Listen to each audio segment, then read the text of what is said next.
Sir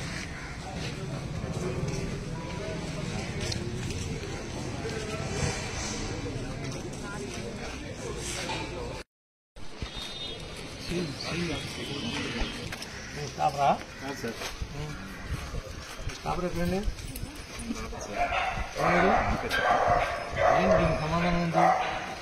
సాక్షి ప్రతినిధి ఏలూరు రాశారు కదా, మంగళగిరి అంటే అక్కడికి వెళ్ళాము. మన మంగళగిరి ఇది ఏలూరు అని ఉంది కదా, ఏం జరిగింది? నేను చేసిన తప్పే ఉంది, నా పాత్ర ఏంటి అసలు? దీనికి సమాధానం ఏం చెప్తారు మీరు? రాసినాడు ఎవడో మా తెలియదనంటే లేకపోతే రమ్మనండి, మర్యాదగా ఉండదండి. చింతమనేని బాధితుడి రక్త తర్పణ, ఈ రక్త తర్పణ చేసుకుంటానికి కారకుడు ఎవడు? ఎందుకు మీరు ఇలాంటి అసత్యమైనటువంటి వార్తల్ని ప్రచారం చేస్తున్నారు? మీకు కావాల్సిన ఏంటి? మీ గోల్ ఏంటి? దీంట్లో రాజనాయపేసే నా పెట్టుబడి కానీ, నేను తవ్వటం కానీ, నేను తవ్వించడం కానీ జరిగిందా? ఇది ఒక వార్తాపత్రిక, అసత్యాలు ప్రచారం చేసేటువంటి ఒక వార్తాపత్రిక, ఒక పార్టీకి సంబంధించినటువంటి వార్తాపత్రిక. కానీ మీకు ఉన్నటువంటి దాని ప్రకారం నా వివరణ ఏమన్నా అడిగారా? నన్ను ఎందుకు, నా ఒపీనియన్ ఎందుకు తీసుకోలేదు? చింతమనేని అనే మాట ఎందుకు ఉపయోగించారు? మీ అబ్బ సొత్తు కానీ, మీ జగన్ సొత్తు కానీ, మీ జగన్ తాత సొత్తు కానీ, మీ జగన్ నాయన సొత్తు కానీ, మీ వ్యక్తిగత ఆస్తులు కానీ, పోనీ ఎవరి అయినా తెలుగుదేశం కావచ్చు, కూటమి కావచ్చు, వైఎస్ఆర్ ఆస్తులు కానీ నేను ఎక్కడైనా రాజీనాయ పైసా కాజేయటం మీరు చూశారా? మీ అబ్బాయి చౌదరి 10 కోట్లు కొల్లేరు డబ్బులు ఎగ్గొట్టి పారిపోయాడు. ఇవాళ మీరు ఏమైనా ఫోకస్ చేశారా? నేను పోనీ ₹1 మీ పార్టీ వాళ్ళ దగ్గర, మీ సాక్షి అంటే వైఎస్ఆర్ వాళ్ళే కదా, పోనీ ఒక్కళ్ళ దగ్గర వసూలు చేయడం మీరు ఏమన్నా మీ నోటీసులోకి వచ్చిందా? ఏంటి ఈ దారుణం ఏంటి? మీకు పేపర్ ఉంది కదా, పెన్ను ఉంది కదా అని మీ ఇష్టానుసారంగా రాస్తే మేము చూస్తూ భరించాలా అని అడుగుతున్నా. మీరు వచ్చి దీని మీద సరైనటువంటి వివరణ ఇచ్చి మీరు మమ్మల్ని సాటిస్ఫై చేయలేకపోతే తప్పును తప్పుగా రాయండి. మీకు అభిమానం ఉంటే వాళ్ళ మీద 10 పైసలు ఎక్స్ట్రా రాసుకోండి. కానీ చేయని దానికి మమ్మల్ని బాధ్యులు చేయొద్దు అని అడిగా. సంబంధం లేని దానికి మమ్మల్ని ఇన్వాల్వ్ చేయొద్దు అని చెప్పి అడిగా. సార్ పేపర్ లో కూడా వ్యక్తిగతంగా గానీ మీకు సంబంధించి గానీ ఏమీ కూడా రాయట్లేదు కదా సార్. ఏదైనా రాసుకోవయ్యా, ఏముంటే వాస్తవాలు అది రాయి. వాస్తవాలు ఎప్పుడైనా రాస్తే నేను ప్రశ్నించానా? మీరు అవాస్తవాలు రాశారు.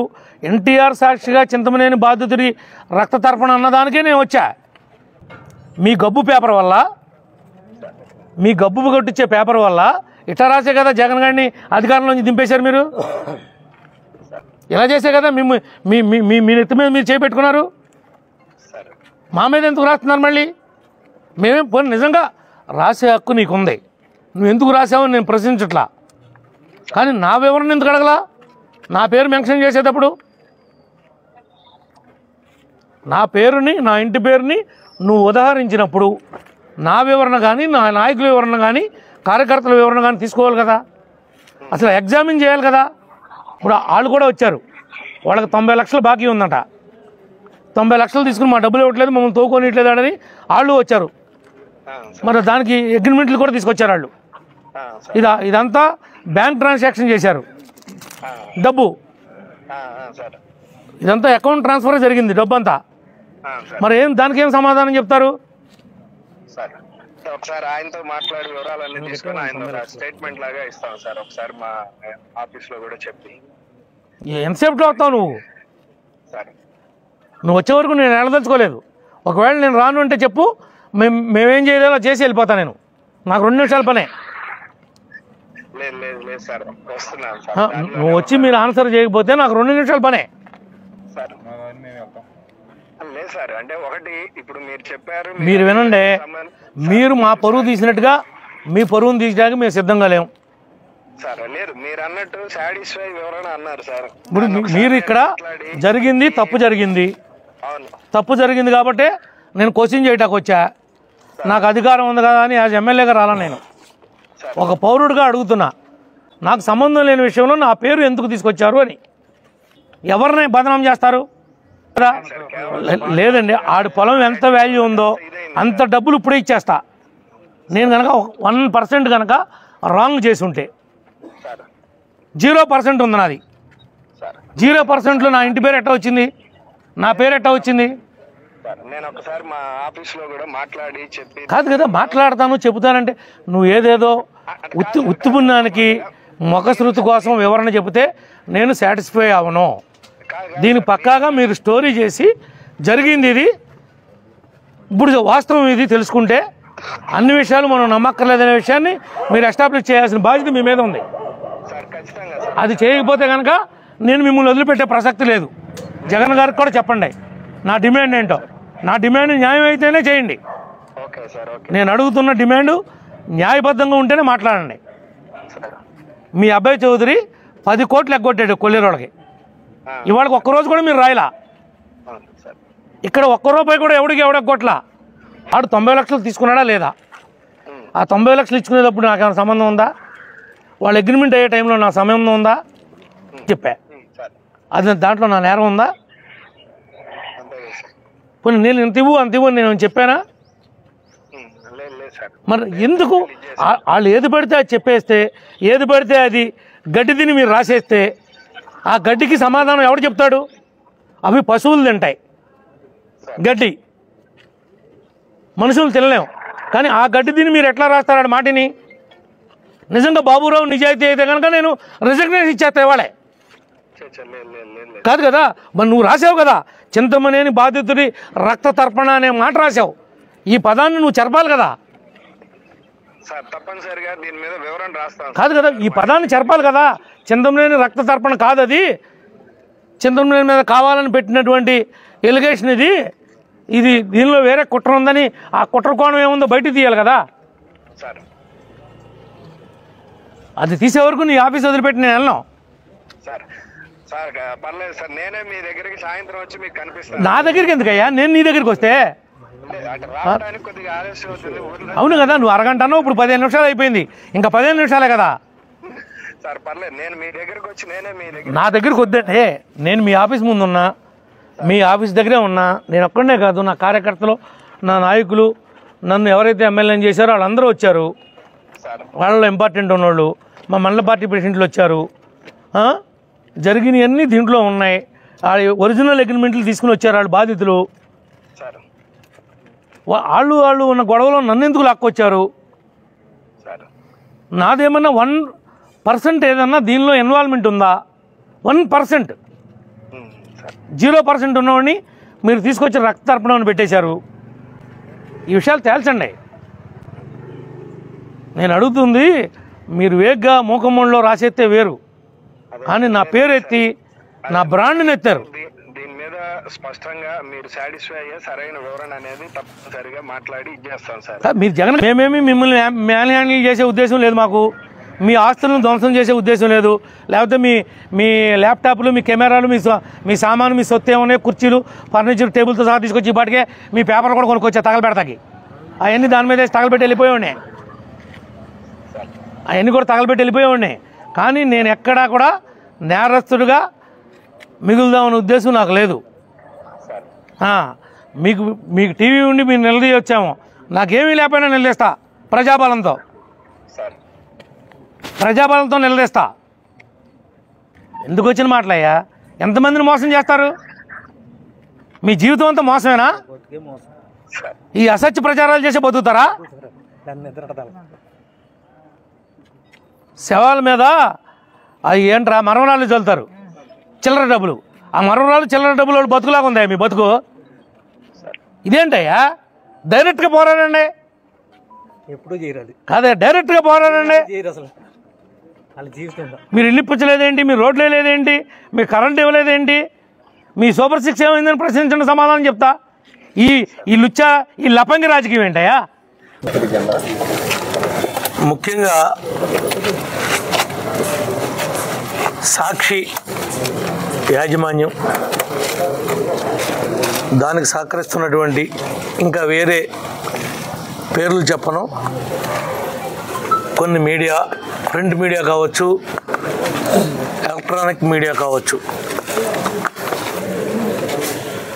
తప్పు జరిగినప్పుడు బాధితుడి పక్షాన ఎవరైతే ఈ సమాజం నుంచి అణచివేతకి గురవుతున్నాడో, ఇబ్బందులకు గురవుతున్నాడో వాడి పక్షాన ప్రింట్ మీడియా కానీ ఎలక్ట్రానిక్ మీడియా కానీ ఉంటే తప్పులేదు.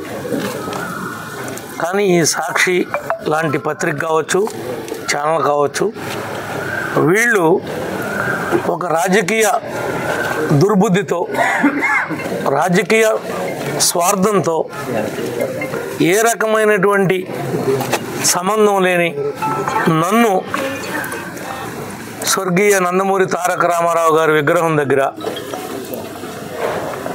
ఎవరో బాబురావు అనేటువంటి వ్యక్తి చెయ్యి కోసుకుని ఆత్మహత్యా ప్రయత్నం చేశాడు, ఎన్టీఆర్ సాక్షిగా చింతమనేని బాధితుడు రక్త తర్పణ అని హెడ్డింగ్ పెట్టి దీనికి కొంతమంది ఈ నియోజకవర్గంలో కోట్లాది రూపాయలు డబ్బులు ఎగ్గొట్టి ఇక్కడ తిరగలేక, సమాధానం చెప్పుకోలేక దీన్ని పబ్లిసిటీ చేసి మాకు లేని తప్పుని మాకు ఆపాదించడానికి, ఇంకా ఇంత జరిగిన 11 సీట్లకే పరిమితమైన, అలా పరిమితం అవడానికి కారణం సగం సాక్షి పేపరు, సగం టీవీ, సగం వాళ్ళ ఎమ్మెల్యేలు, వాళ్ళ మంత్రులు, వాళ్ళ నాయకులే. 151 సీట్ ఇస్తే అధికారాన్ని ఏం చేసుకోవాలో తెలియక నెత్తికేసి కొట్టుకోవాలో నేలకేసి కొట్టుకోవాలో అర్థం కాక రాష్ట్రాన్ని నడి రోడ్లో వ్యవస్థరం చేశారు. రాష్ట్రాన్ని వీళ్ళు వాళ్ళ నా గురించి ఎవరో ఆత్మహత్య చేసుకోబోయారు, ఏదో జరిగిందని అన్నారు. ఈ బాబురావు అనేటువంటి వ్యక్తిని, వాళ్ళ భార్యని నేను గుర్తుపట్టగలనా? నాకేమైనా సంబంధం ఉందా? వాళ్ళు పొలాలు కొనుక్కున్నారు, అమ్ముకున్నారు, లావాదేవీలు వాళ్ళ మధ్యలో జరిగినాయి.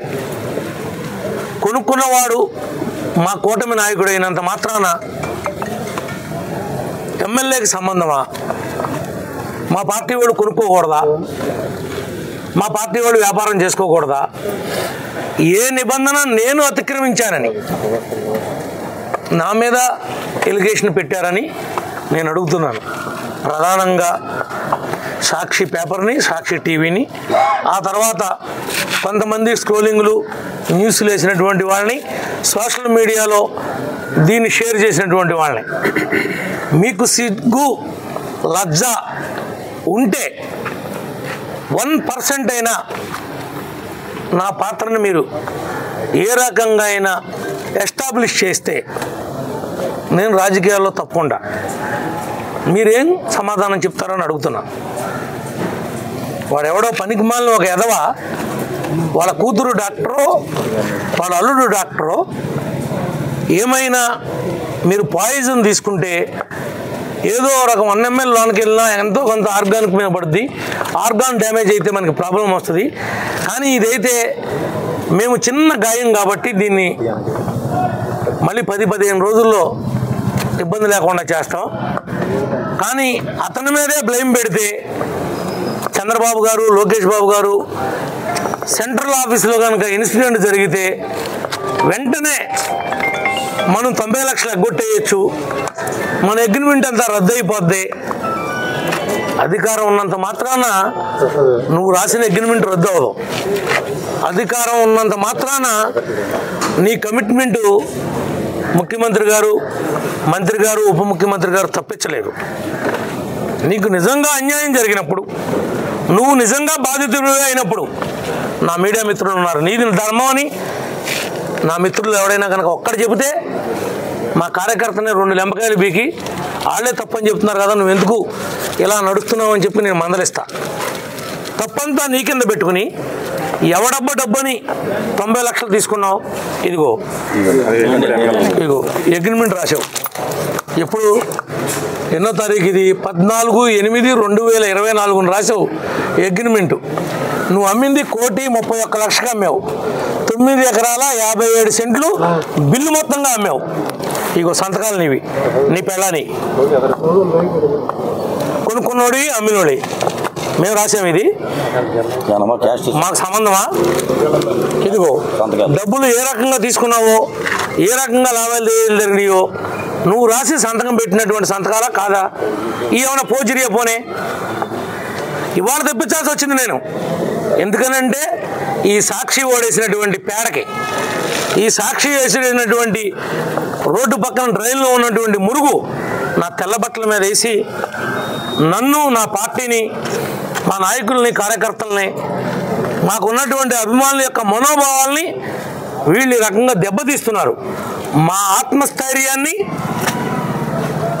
తగ్గించడానికి ప్రయత్నం చేస్తున్నారు. ఆ ఆవేదనతోనే సాక్షి మీద శాంతియుతంగా నిరసన తెలియజేయడానికి వచ్చాను. నేను నిజంగా చేయాలంటే, వాళ్ళు చేసినట్టుగా నేను చేయాలంటే వాళ్ళ ఆఫీసు, ఫర్నిచరు ఈ పాటికే తగలడిపోయేది. వాళ్ళు చేసినటువంటి పద్ధతిలోనే మేము నడిస్తే, మేము గాంధీ మార్గంలో నడుస్తున్నాం, శాంతియుతంగా నడుస్తున్నాం. ఆ రోజున పోలవరం రైట్ మెయిన్ కెనాల్లో మా నాయకులు, కార్యకర్తలు మీరు అక్రమంగా తోలుతుంటే ఆపుతాకెళ్తే అప్పుడున్నటువంటి అబ్బయ్య వాళ్ళ అనుచరులు ఏంటయ్యా 10,000 అయింది, ఎప్పుడు పోస్తామని అడుగు, నేను ఆన్సర్ చేస్తా. డ్రైన్కు సంగతి ఏంటి, ఇబ్బంది పడుతున్నారని అడుగు, ఆన్సర్ చేస్తా.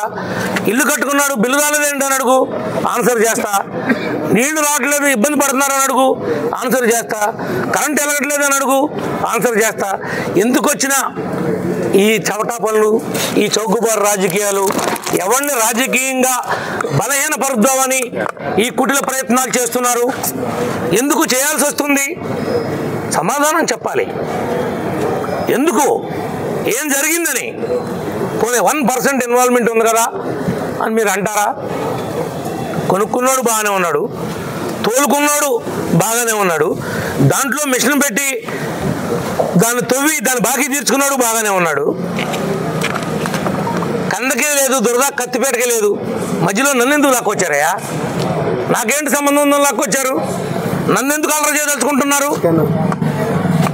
నా పేరు చింతమనేని బాధితుడి రక్త తర్పణ స్వర్గీయ ఎన్టీఆర్ సాక్షిగా అనే మాట రాయబట్టే నేను, మా నాయకులు, కార్యకర్తలు రోడ్డు మీదకి వచ్చాను తప్ప లేకపోతే సాక్షి మీద ఏం మాకు వేరే ఉద్దేశం ఏం లేదు.